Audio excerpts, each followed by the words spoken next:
Squad, a title that, by its very essence, suggests unity, cooperation, and a greater whole.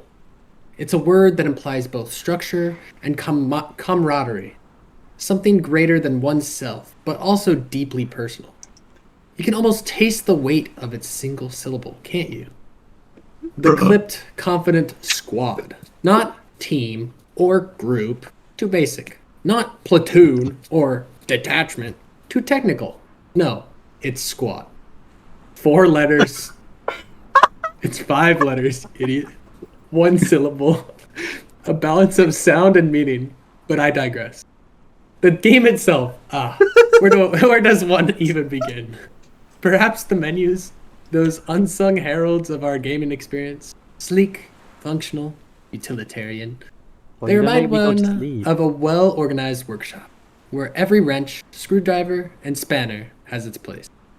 The font choice alone is worth noting, though we rarely consider such things in our digital lives. It's bold, yet unassuming. Crisp, yet approachable, much like the game itself. Or maybe we should talk about the sound design, which is an entire universe in its own right. The first time you hear the crackle of distant gunfire, you might think, yes, realism. But is it realism? Or is it merely the idea of realism? You see, Squad challenges us to rethink our relationship with sound.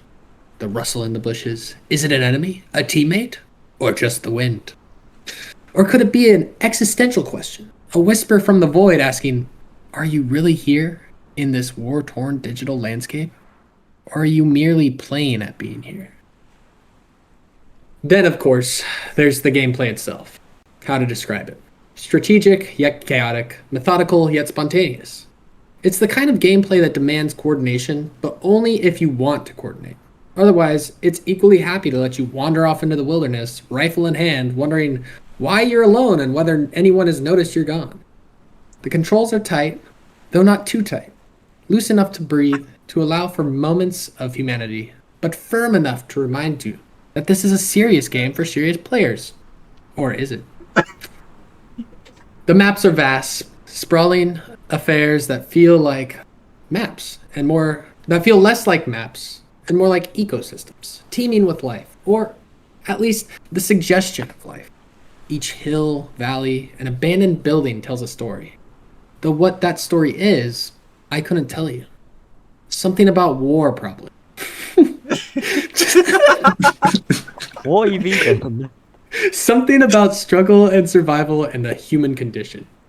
Or maybe it's just a really big map. It's hard to say, really. And let's not forget the community. The beating heart of Squad. They are, without a doubt, some of the most passionate, dedicated, and vocal players you'll ever meet. They'll teach you the ropes, berate you for your mistakes, and occasionally, in moments of profound vulnerability, share fragments of their own lives. But isn't that the essence of a squad? To bicker, to bond, to overcome? To collectively ask, what are we doing here, and why is it taking so long to cap this point? But I digress again. Or maybe I don't. Maybe this entire review has been the point all along. Or maybe Squad isn't a game at all, but a mirror held up to our chaotic, interconnected, and ultimately meaningless existence. Who's to say? All I know is that Squad is a game.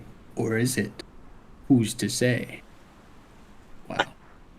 Well, I'm gonna have to award that one. I have never read that one. Holy fuck. Where was that from? What did you read in? Guess she's review on Squad.